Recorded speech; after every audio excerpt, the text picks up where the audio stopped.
There's a reason why this war hasn't ended, and that is because there's complex factors at play. I know that sounds like a throwaway line, but it's true.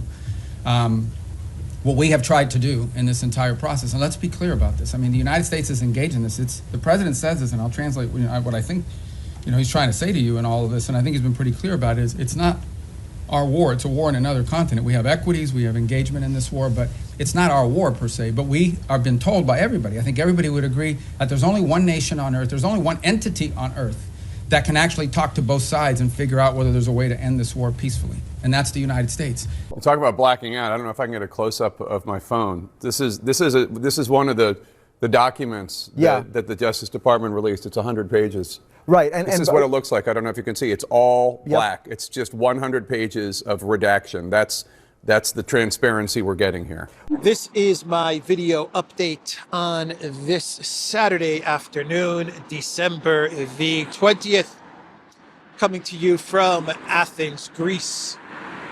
Let's talk about some news. And let's start things off with more Epstein records, which were released by the DOJ. And they released photos, notebooks, documents, and 90% of everything that was released by the DOJ was redacted. And they have still not released everything. They released just a part of what they claim to be all of the documents related to Epstein. And the DOJ was under an order to release everything. But they now claim that it's just too much to release at once, and they need some more time to go through the documents and the photos and apply more redactions. But a whole lot of redactions on everything that was provided to us. Some of the stuff that the DOJ released has already been released into the public domain.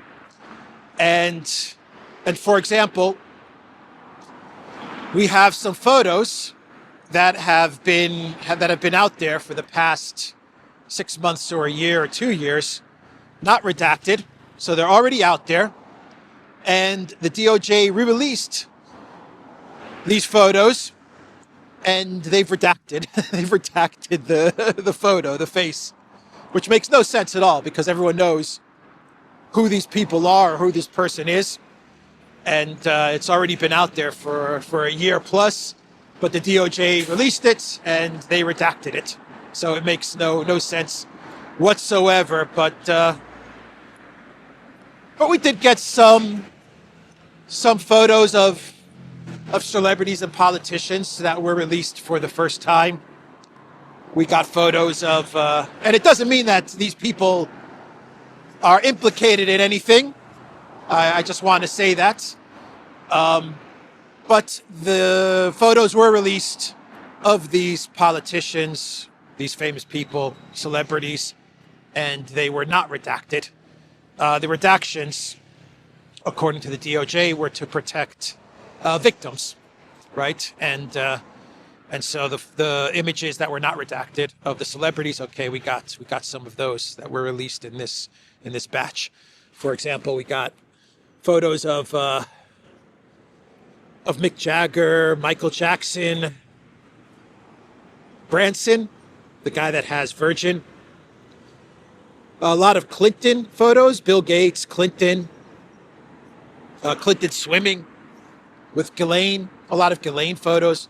Of course, you have a lot of Epstein photos as well, and a lot of photos of sex toys and stuff like that was released. Sexual images and stuff like that.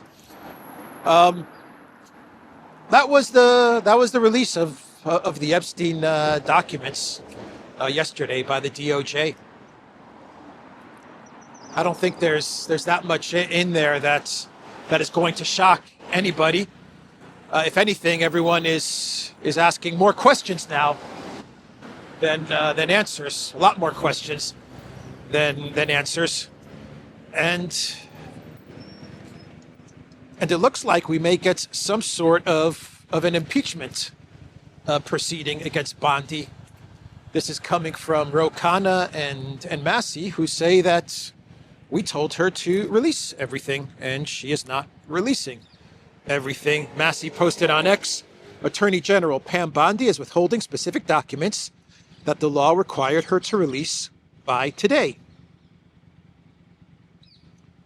So we could be seeing some sort of action from Congress against Bondi. But the narrative now is that they're going to need more time to release everything because it's so much. It's so many documents, it's so many photos. There's all kinds of redactions that need to be made. So we went from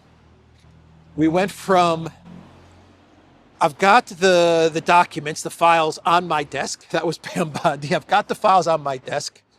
And then we went to, there's nothing to see here, right?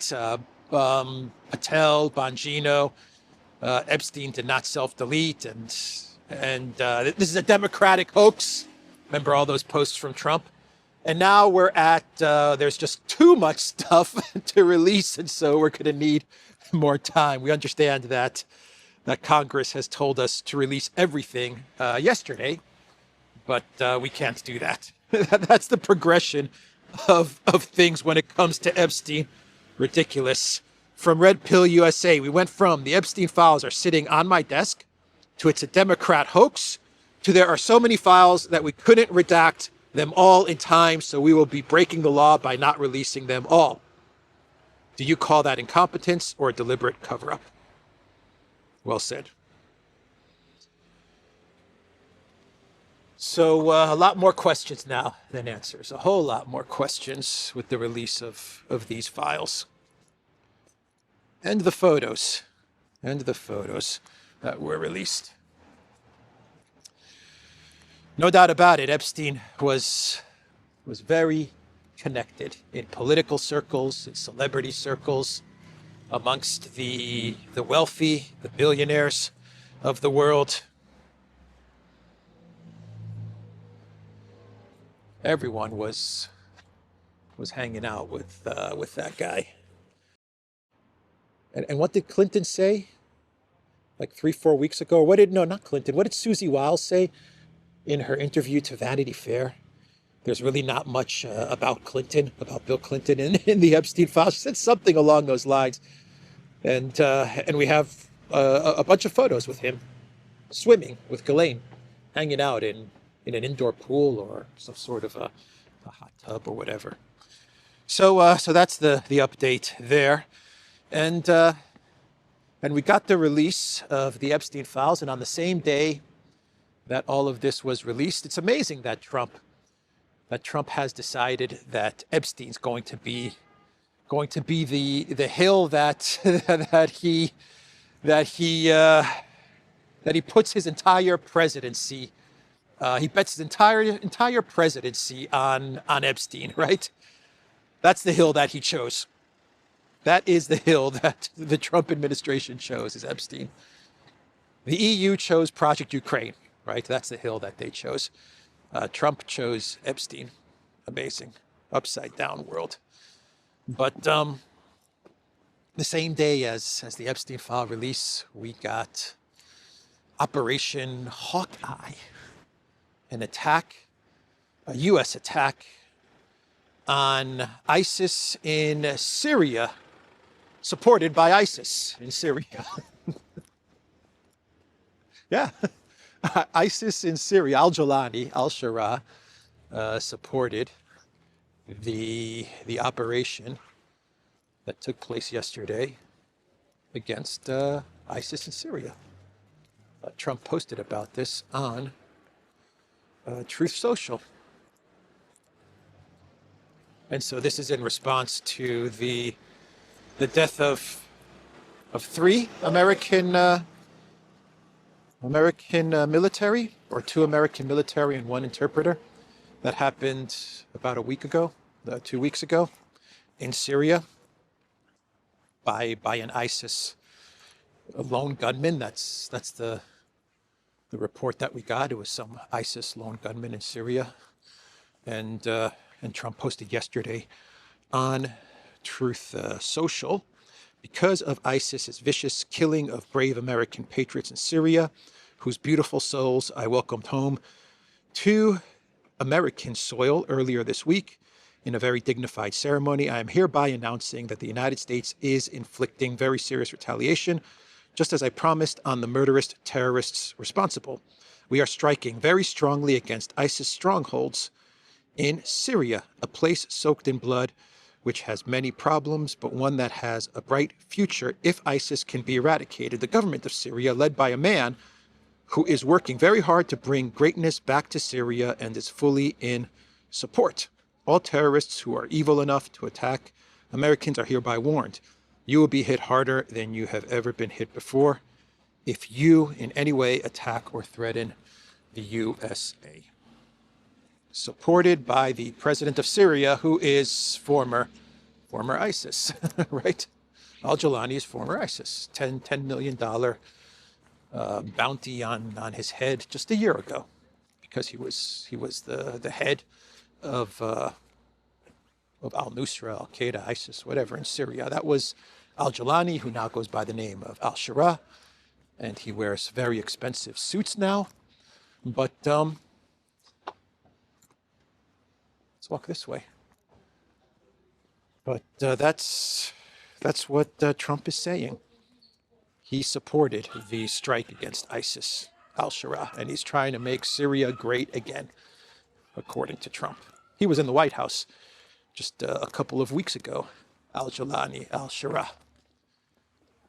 And so they launched this strike.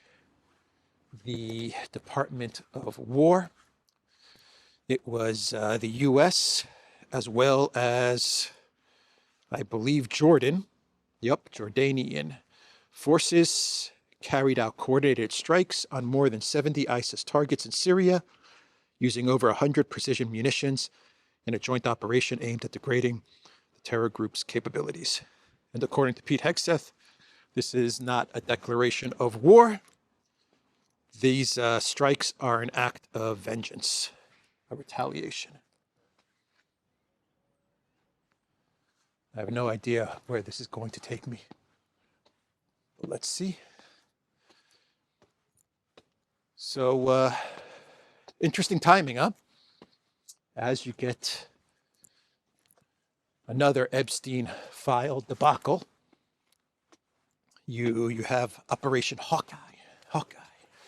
Isn't Hawkeye an Avengers superhero?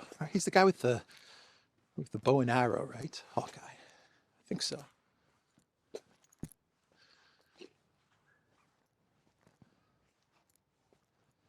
With al-Shara's support. And all of this is supported by al-Shara, al-Jawlani. So that's what happened in Syria yesterday. I imagine if this does not sufficiently distract from Trump's Epstein woes, we'll have to shift gears to Venezuela, right? If this is not enough to distract away from his Epstein problems, which I don't think it will, then we're going to have to shift to Venezuela. And sure enough, Marco Rubio was speaking about Venezuela as he was speaking to the press yesterday at the State Department. Marco Rubio spoke to the media and he tried to explain Venezuela. And I don't think it made sense to anybody. Why are we starting all of this up against Venezuela? And Rubio talked about how Venezuela is not cooperating in the region, in Latin America. They're not they're not good partners, or they're not a partner at all in South America, and they're working with Hezbollah and Iran. So he threw that out there. And then he talked about the narcotics and all of that stuff. So he tried to explain Venezuela, but to be quite honest, I don't really think he did a good job explaining it, right? He did not explain it very well. Very jumbled. Perhaps he cannot explain it well because it really has nothing to do with narcotics or Hezbollah or Hamas or Iran or anything like that, right? So he talked about Venezuela, tried to explain why the U.S. is about to conduct some operation against Maduro, which is all about regime change. Everyone knows that. By now, you have a blockade, which still has not been fully explained. Is the blockade holding? Is it working? Are tankers getting in? Are tankers getting out? Trump said that this blockade was against sanctioned oil tankers. Is that true? No one really knows what's happening with the blockade, or at least there hasn't been any news about the blockade since Trump's Truth Social post a couple of days ago. But Rubio, he also talked about Project Ukraine. He was asked about Project Ukraine, of course. And Rubio, he said that it's not the U.S.'s war. He said it's a war happening on a totally different continent. Wow, he's right. It really isn't the U.S.'s war. And Rubio said, rightly said that the U.S. is the only country that is in a position to talk to both sides and to mediate the conflict. He's right about that as well. The U.S. has no involvement in Project Ukraine. It's not the U.S.'s war. Biden started this or had something to do with this war, I guess. I guess Biden had something to do with this war. I don't even know if Biden had something to do with this war. But, Trump has to inherit the mess. Trump and Rubio, they have to inherit the mess, and they're trying to fix things, being the neutral mediator, because they really are the only country that can talk to both sides, right? So that was what Rubio said about Project Ukraine. Even though we had the Pentagon, the budget for the Pentagon has $800 million going to Project Ukraine, $400 million this year, $400 million next year. And you have all kinds of U.S. weapons and a command center in Germany and the intel and the satellites. But Rubio's right. What am I saying? I'm talking nonsense. Rubio is right. This is the conflict that only the U.S. can resolve, because they're not a party to this conflict. Rubio's right. Rubio's correct. So that's what Rubio said about Project Ukraine. You had Whitaker, the ambassador to NATO, the country of NATO. The country of NATO needs an ambassador because every country needs an ambassador. And Whitaker is that ambassador to NATO. And he said that Zelensky now has $90 billion and he should prepare to fight in 2026. That is what Whitaker said. Be prepared for more fighting in 2026. Now that Zelensky has his $90 billion, of which 10% for the big guy, another 50 billion or 60 billion to the MIC, and then you have that 40 billion loan. I wonder if the 40 billion loan is going to be taken out of the 90 billion. If that's the case, then that money's pretty much gone, right? That money's pretty much spent in a couple of days. If 90 billion, 40 billion of that 90 billion is going to go to pay off the G7 40 billion loan. We don't even have the details about the 90 billion, this loan. We don't even know how this thing is going to work. Zero interest, doesn't need to be paid back. What kind of a loan is this? What kind of a loan are we talking about? And Politico read an article saying that the loan is going to cost Europeans 3 billion, European taxpayers, 3 billion euros every year in interest. This loan that they're giving to Ukraine.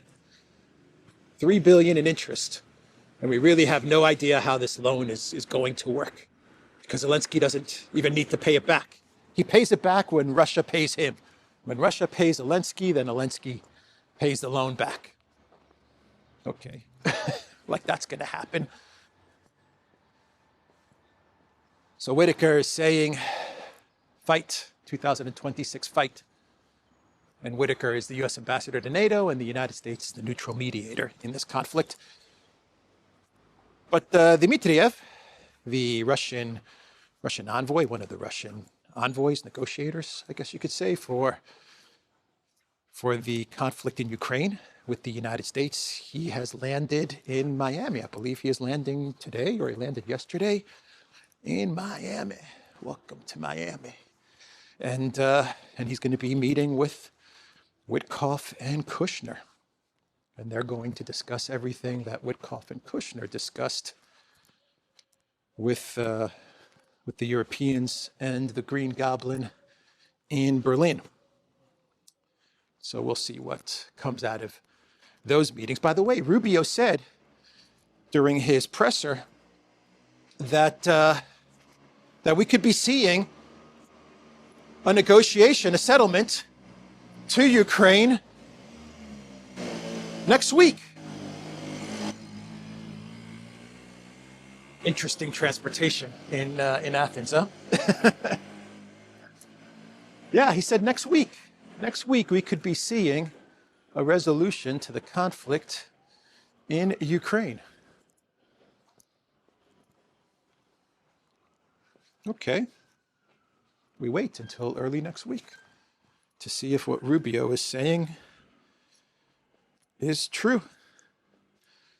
So we had an oil tanker that was hit yesterday as Putin was giving his Q&A.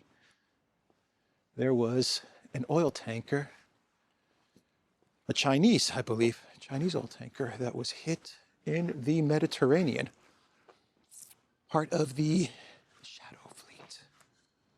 The Shadow Fleet. Oil tankers not insured by London.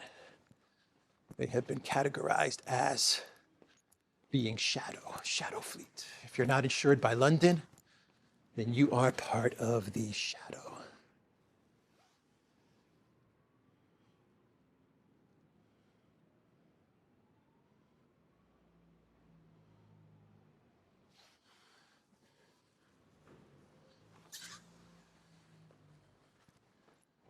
That's Likavetus, right? Yeah. It's like the highest point, one of the highest points in Athens. I think that's Likavetus. So, yeah, you had another strike, a drone, that hit a tanker in the Mediterranean. That's my neck of the woods, the Mediterranean. So China's not going to be happy about this. Russia's not going to be happy about this. This actually happened. What's up, my friend? You got scared. The cats in Athens are not as receptive to humans as the cats in Cyprus. I'm noticing that. But anyway, yeah, Putin, as he was giving the Q&A, he was notified about a tanker being hit in the Mediterranean. And Putin sent out a warning. He said that Russia's going to respond. He said that Russia's going to take action against the attacks on tankers. He actually said that the reason that the collective West is going after tankers is that they believe that they'll be able to hit the tankers and drive up the insurance costs and make it difficult for the Shadow Fleet to operate, right? So that's according to Putin why they're going after the tankers. It's all about driving up the insurance costs.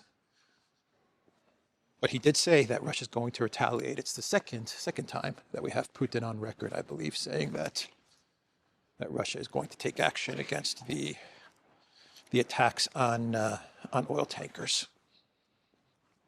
A couple of weeks ago, Putin said that he was more specific than he was at the Q&A yesterday, and he said that Russia's going to, if this continues, Russia may enforce a blockade in Odessa, in the Black Sea, against Odessa, and that Russia would go after Odessa. They would hit the port of Odessa because it is believed that that is where where much of the drone strikes are originating from. But this was in the Mediterranean. So this was in the Mediterranean. So was Ukraine behind this? Doubted. I doubt it. So let's talk a little bit more about Putin's Q&A from yesterday. I talked about much of his Q&A in my video update from yesterday at the Acropolis area, but a couple more things that Putin talked about in his Q&A.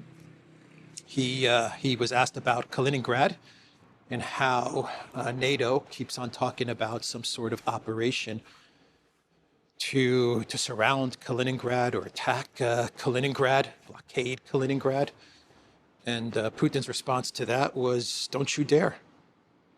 That's what Putin said. If you do that, then you're going to see real escalation. There's going to be a real conflict between Russia and whichever countries go after Kaliningrad. Everyone must understand and be aware that actions of this kind will simply lead to an escalation unprecedented to date, taking it to a completely different level, up to a large-scale armed conflict. That is what Putin said when he was asked about all the talk of some sort of an operation from NATO, from the collective West, against Kaliningrad. I do believe we have NATO military from the Baltics, from Poland, Estonia, Finland.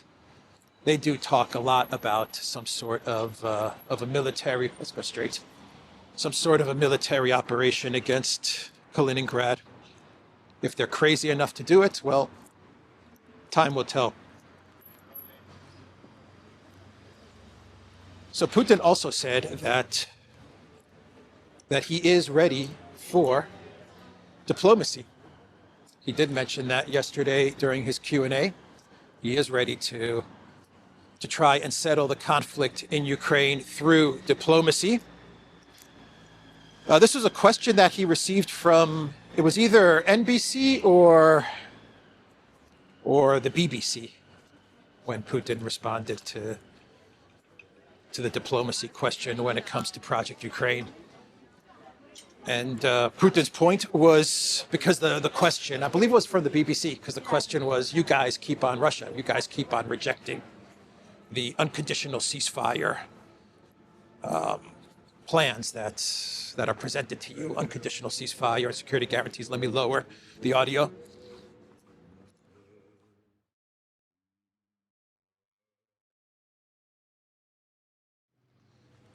All right. There's some music playing. So let's go this way. So his answer to the question was that Russia's open to diplomacy, and things were pretty much agreed on with the United States in Anchorage. We agreed to a framework. Putin mentioned that Russia even made compromises, difficult compromises, he said. And I believe he's referencing some sort of a temporary freeze in Zaporozhye and Kherson, if the reporting from the meetings between Trump and Putin in Anchorage is correct. So Putin said, look, we made difficult compromises in order to further along some sort of diplomatic settlement with the United States and U.S. President Trump in Anchorage. But eat, my friends, eat. But the ball's now in your court, he said to the West, to the Western journalist. The ball's in your court. We've We've made our compromises. You know our terms. We came to an agreement in Anchorage, which is correct.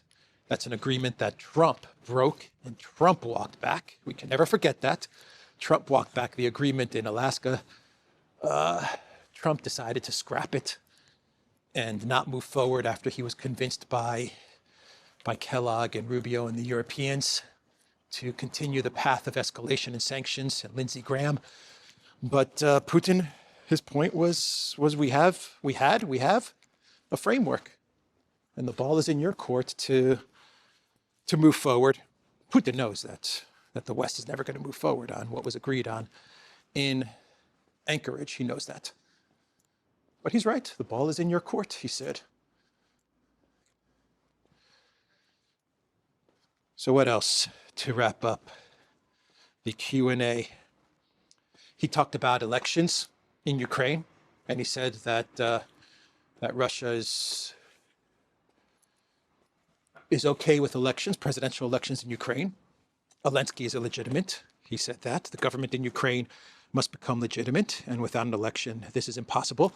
And Putin said that Russia would support elections in Ukraine, meaning that Russia would not conduct any strikes into Ukraine the day of voting, under the condition that the 5 to 10 million Ukrainians in Russia are also allowed to vote. He said if the Ukrainians in Russia are allowed to vote during the elections, then let's do it. We're fine with it, and we would even stop our military activity the day of voting. So he said that as well, and that's never going to happen. The Zelensky regime and the collective West will never allow the Ukrainian citizens that are in Russia, of which there are millions and millions, and that tells you a lot, doesn't it? They're never going to allow them to vote. They would never allow them to vote in presidential elections. So that wraps up Putin's Q&A. We have some news from casualty, fallen soldiers exchange in Turkey. We had another exchange, and once again, the numbers are consistent, right? The numbers are consistent, and 1,000 Ukrainian fallen soldiers were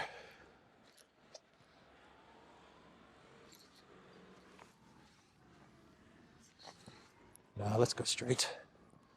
1,000 fallen Ukrainian soldiers were returned to Ukraine. So Russia returned 1,000 Ukrainian fallen soldiers, and Ukraine returned 26, either 26 or 29 Russian fallen soldiers to Russia, back to Russia.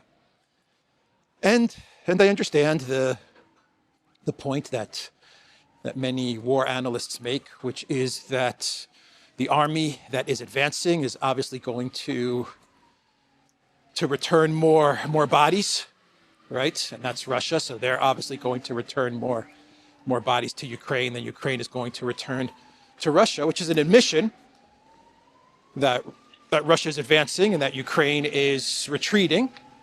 So I understand what the analysts are saying there, and it makes sense. But this is a trend over the past year, because we've had about 12 exchanges that have taken place over the past year.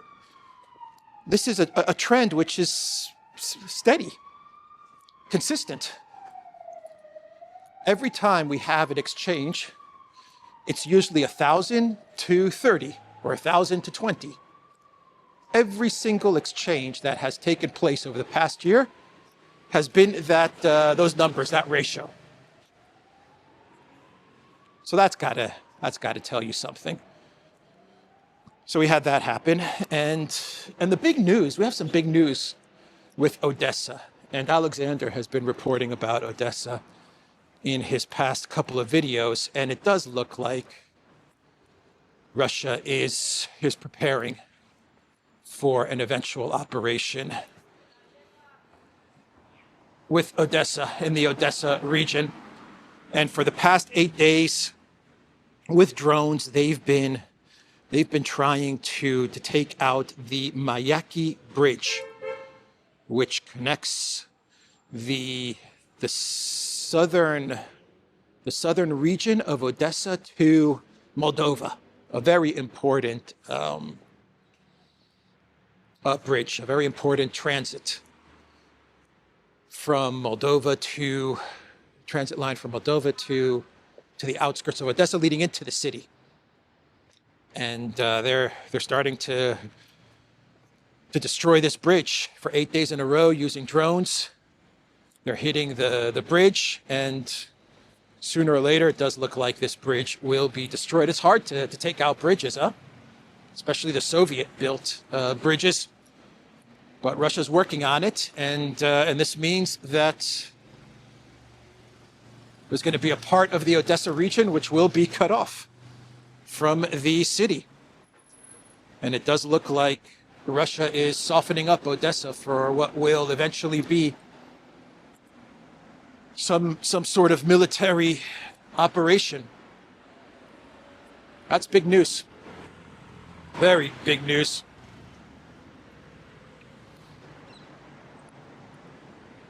So check out Alexander's video on his past couple of videos where he goes into more detail about what's happening in Odessa. The bridge has been under attack for eight straight days.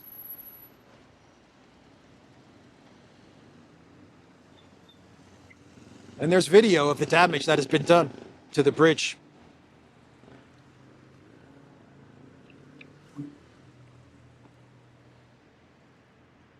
And we have queues lining up at the gas stations in the region, out of the fear that they're going to be cut off from Odessa proper. So we have that happening in Odessa as well. All right, so I'm waiting forever for it to turn green, and it's not turning green.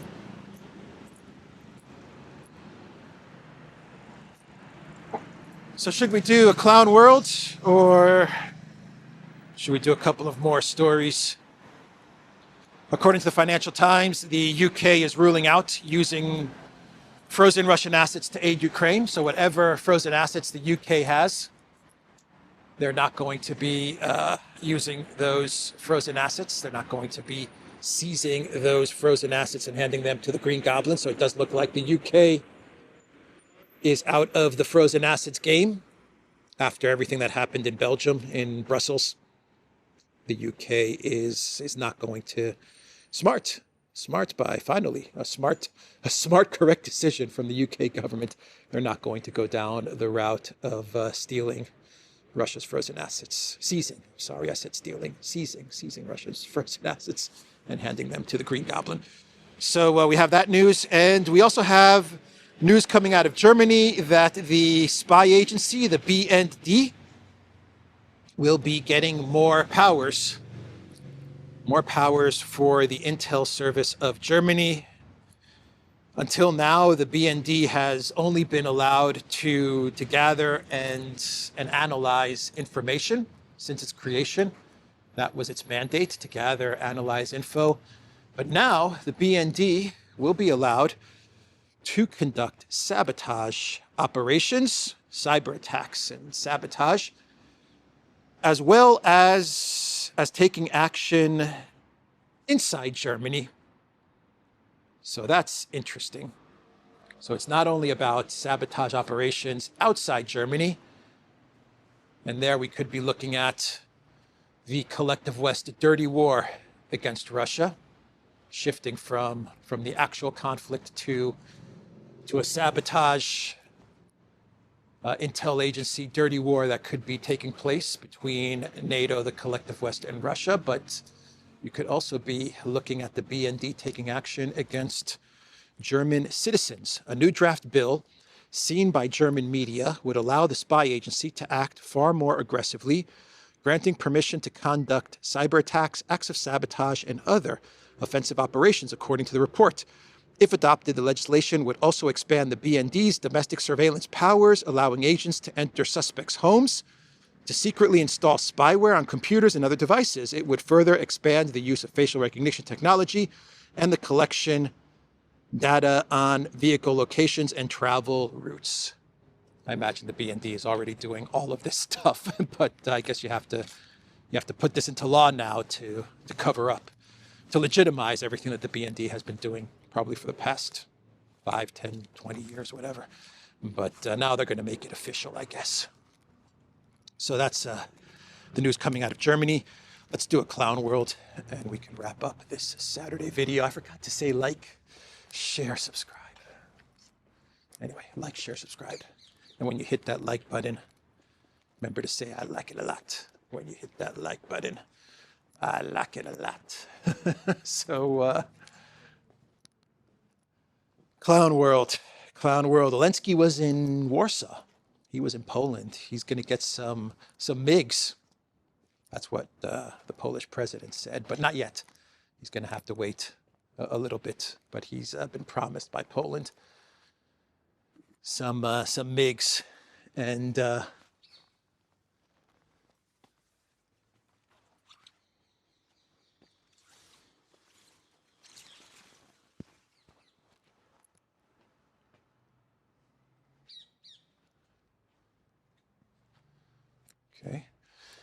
And Zelensky, when he was in Poland, as he was speaking to the media, he said that there are many versions of Putin. Many versions is what Zelensky says. I need to wrap up this video. Many versions of Putin. That's what he said. There's not just one Putin. There is a Putin who only talks to Americans, another who gives speeches, and a third does something else. That's what Zelensky stated on Friday evening. Hey, Mr. President Poland, there are many versions of Putin. There's Putin who speaks to Mr. Trump. There's Putin who gives speeches and Q&As. And there's Putin who does other stuff. What's the other stuff? I don't know. Podolyak, what's the other stuff that Putin, the third Putin, does? I don't know, Mr. President. I have no idea. If Podolyak doesn't know, then no one knows. So that's what he said. There are many versions of Putin, according to the Green Goblin. But there's only one Zelensky. That's right. And Putin, during his Q&A, here's a clown world. That during his Q&A, he was asked about Rutte. And Putin complimented Rutte. He said he's a smart man, but he's spouting nonsense. That's what he said about the NATO CEO. He's a smart man. I know that. Smart, organized, and effective as prime minister. The Dutch economy is in good shape, for which he partially deserves credit. I sometimes want to ask him, look what nonsense you are spouting about the war with Russia, that they are preparing for a war with Russia. Can you read? Why don't you read the U.S. national security strategy? What does it say? He added. So that's what he said about Mark Rutte. Kind of a compliment, kind of not, right? Kind of a compliment, kind of not. But look, he's the CEO of NATO, and, well, the business of NATO needs conflict. That's his job. So that is the video. I will see everyone tomorrow. Check us out on Substack, Rumble, Telegram, X, Durant Shop. Take care.